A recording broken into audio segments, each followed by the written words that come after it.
my loves, good morning, welcome back to Vlogmas. This morning I've just been doing my last bit of brand work, I think, for the year. For bareMinerals, I did this eye look using one of their Christmas kits. Yeah, I'm really into my like silvery, smoky eyes at the moment, so when I saw these sort of silvery shades in the Treasured palette, which they're doing for Christmas, I thought that is what I want to use today. So I used those. I also used I think it's called the Essentials Eye Kit. I love this black eyeliner. So nice and blendable and pigmented. It's just so nice, and we all know I'm a fan of the mascara and the brow gel as well. So just did that. I'll have to edit that, but I think I need to go and put this baby down for a nap first. But yeah, this morning I just wanted to get up and get that done before I started the vlog, otherwise I would have been flying around for way too long. Although I've just remembered that I did forget to film Zach's mum's pancakes this morning, which were very delicious.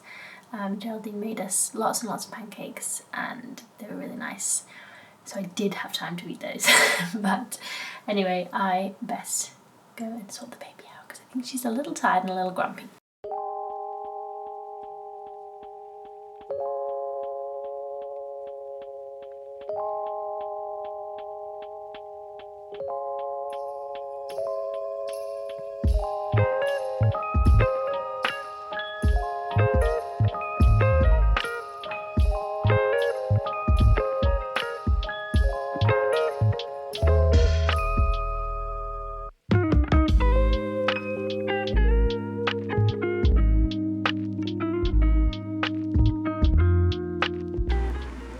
Very much. Yummy. I mean, mine's not small. No, it's about as much as I am, to be fair.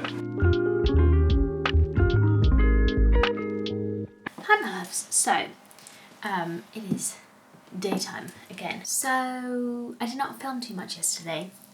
We went for a little coffee in Lindley and had a little wander around, but mostly spent a lot of the day relaxing.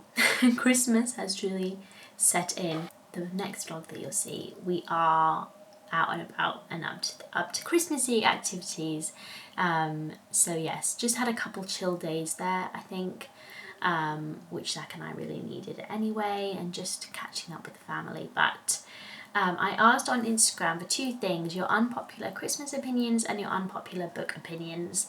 Christmas opinions will be in tomorrow's vlog because I thought that the book opinions would just sit nicely in this vlog. But yes, I promise we'll be back to daily life stuff soon. Before we start, this is obviously just a little bit of fun. If you love a book that someone else hates, that's very normal. We've all got different opinions. But yeah, this is just a bit of fun really. So please don't take offense if someone hates your favourite book or your favourite author, but that's what makes this kind of thing so fun, I think. So let's get started. Okay, first one, sometimes you have to read the end first. I am one of those people that is not opposed to spoilers. If I see spoilers, it doesn't spoil things for me because I enjoy seeing how you get there. So I feel like I'm with you on that. I won't be reading the end first myself, but I can kind of understand why people do. Like, or I'll often read the synopsis of something and then watch the film or read the book and I'll still enjoy it. Actually, that's an interesting point about like genres, because give you an idea of what to expect and that makes things more enjoyable for readers, or you know, a genre of anything. I remember reading that and thinking, that makes sense. Hate reading hardbacks, so awkward to hold with you. There was quite a lot of hardback hate in here. I'm definitely a hardback hater. I much prefer paperbacks, but it's so annoying when you want to read a book desperately when it first comes out, but you either have to wait for the paperback or read the ebook. Although someone also said absolutely love ebooks, and I totally get why people prefer ebooks. I think they're both good in different circumstances.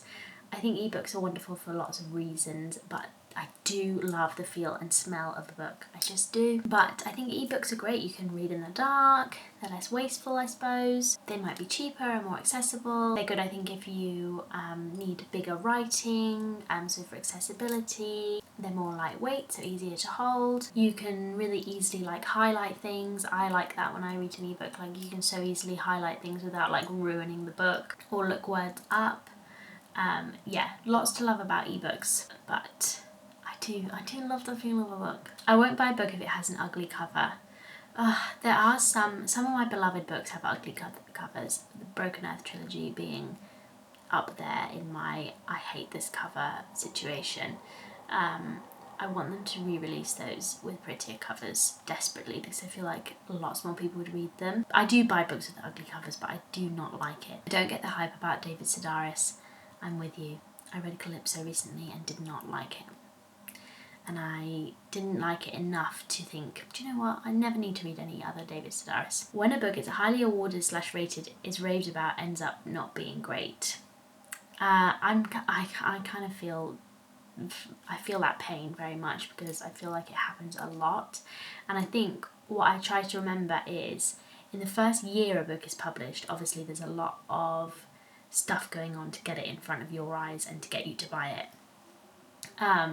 And also in 1 year, the quality of the books, like what's top of the pile, might not be in general that amazing. Because it's just 1 year of publishing. So, but if you look sort of more long term, over like 30 years, those books which have stood the test of time, and the books do get lost in the mix, but books get lost in the mix in 1 year of publishing as well that are actually good. Yes, recent releases, I am very wary of really, really good reviews. And what I try to do actually is one of my favourite things is to read people's bad reviews of books. I feel like that is so much more useful to me, and I think I've said this before, than reading good reviews always, because what someone doesn't like in a book might give me a really good indication that I would like it, or I'll be like, yeah, that really resonates with the type of problems I have in books, and therefore I don't need to read it. Clara and the Sun is awful, no substance, no fleshing out the world, boring, couldn't finish it. I haven't read it, I do want to read it, but I have heard this from multiple people. And I am a little bit nervous because I do like Kazuo Ishiguro, but yeah. I thought Acceptance was better than Annihilation by Jeff Vandermeer. I definitely think the books get more complex, and like for a lover of those books, I agree. I think ultimately Acceptance is better, but I can see why people love Annihilation more because it's just more readable and the narrative style is more like engaging. Classics are boring, or classics are not good, they could be really boring. I agree, not all just because a book is a classic, it does not mean it's good. Plenty of, just like anything else, plenty of bad books are published. And if you're finding a classic boring, do not feel the need to read it. Lots of Sally Rooney hate. Sally Rooney is so overrated, Sally Rooney books are terrible. I have to agree that I've only read Normal People, but I didn't really like it very much. I have got the new one on my shelf, just sort of by accident, but I'm not sure I'm going to read it, so I might donate that one, because yeah, she's just not for me, I don't think. Like, her style is just not for me. We've got a couple ones that hurt my heart. I really wanted to, but cannot get into Piranesi. Maybe I need to try again. It isn't going to be for everyone. It's just true. It just might not be your style. And similarly, someone said, I always struggle to get into his dark materials, just not for me. So it's a tricky one. Sometimes you think, oh, should you keep trying? I think Pullman has quite a specific style as well. And the world is a very specific type of world that I can also kind of understand why people don't find it for them. Sally Rooney is just not literary. She presents the most generic observations as profound. I'm not saying anything. Breaking Spines, annotating dog earring is great. I own it. I want to personalise it. Totally with you with Breaking Spines and dog earring. I do that to all my books. I always have. I've never felt precious about my books. I kind of get why people do, because, you know, they're precious objects. So I get why some people are a bit more, want to keep them intact. But For me, I like my books to look read, but annotating is where I draw the line. I don't know why, I just, I think it's because it would distract future readers, and although they are my books, I want and hope that, you know, maybe my kids will read some of them, or if they need to be, they need to go somewhere else in their life. I don't want them to be, I don't want my annotation to be distracting, because I always find annotations to be distracting. Couple hatreds for romance. Romance is the most boring and predictable genre, and someone else said romance is so predictable and boring. For me, I don't love romance, and I don't read a lot of romance, kind of for that reason, but also I just, something about it just find cringy. I don't know why, and I think I've said this before. I'm like, if you really love someone, then things should be easy. Do you know what I mean? Like, for me, romance and love should be easy. It shouldn't feel hard. There shouldn't be obstacles or major problems in getting together. My memory card just got full and I don't know where it cut me off, but hopefully I didn't miss too much there. But there's a lot of hate in here for A Little Life, and I am with you.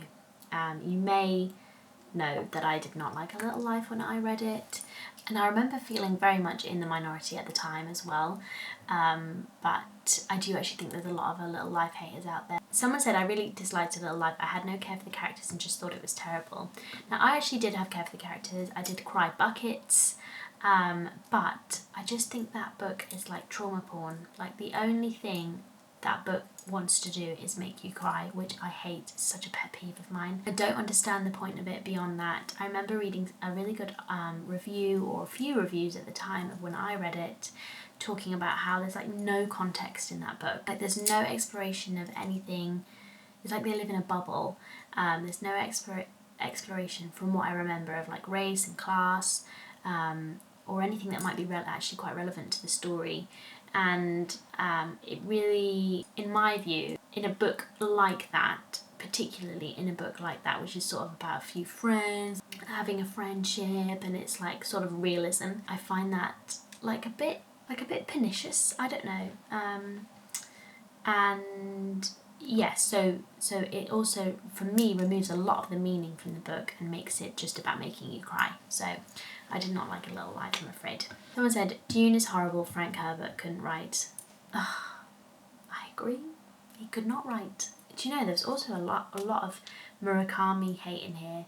I don't like Haruki Murakami, but I know everyone's obsessed with his books. I hate Haruki Murakami. Do you know, I really like Murakami. I think he has this kind of surreal vibe, which I really like. I suppose I can understand why people would not enjoy. Why must new fiction come out in hardback first? As we've discussed, it's so annoying. Lots of hate for The Great Gatsby as well. Lots of people finding it overrated. I did like it, I have to say, I did like it, but I don't think it's like the pinnacle of fiction. The new obsession with short novels is making books worse and less developed. Maybe it hasn't occurred to me that publishing favours short books these days, but I think it probably does. As I've said recently, I absolutely love a long book, and I think it is partly to do with that. Like, if it's going to be a short book, there has to be a sort of reason that it's a short book. It's got to fit the style. But I feel like a lot of short books these days want to be a longer, more developed book, but they're not. So I'm with you on that one. No need to keep books you didn't like, donate or sell them off, and libraries are a godsend. Libraries are a godsend, and I wish I was less of a hoarder with my books. And I also do keep books I didn't like. I know it's bad, and I know I should just get rid of them because they don't bring me joy. But for a lot of them, I feel like I engage a lot more sometimes in books I didn't like, although I also have books that I'm sort of meh about on my shelves. I don't know, it's like a visual trip through my life almost in books. That's why I keep them, but I know I should probably get rid of books. I leave the dust jacket on while I read hardcovers. I didn't know that was controversial. I always do too. The Goldfinch is not good and very melodramatic, and I loathed A Little Life. I also hate The Goldfinch. I just did not enjoy Owl. You shouldn't gift a book you haven't read and loved. Now, I have done this, given books that I haven't read, but I'm changing that, and I only now give books that I have read and loved, because I agree. I don't think it's just too much of a risk otherwise, and you want to give people books that you think they might like or you think they'll love. We got I Don't Like Murakami. I think he's incredibly sexist. He is incredibly sexist. That is true. But I still kind of like his writing style. Pride and Prejudice is boring AF. We're gonna leave it on that one. I'm not a huge Austen fan, but I can appreciate her sometimes, but I find Austen a bit overrated personally. So that did make me laugh, but yeah, I kind of get it. For me, I'm more of like a Dickens kind of gal. I also think that's my dislike of romance coming out as well. But anyway, my loves, that is it for today's video. More daily life stuff coming up next, but I thought that might be quite fun to do. And yeah, if you enjoyed it, we'll do it more in the future. But thank you so much for watching today, and I will see you again tomorrow. Bye.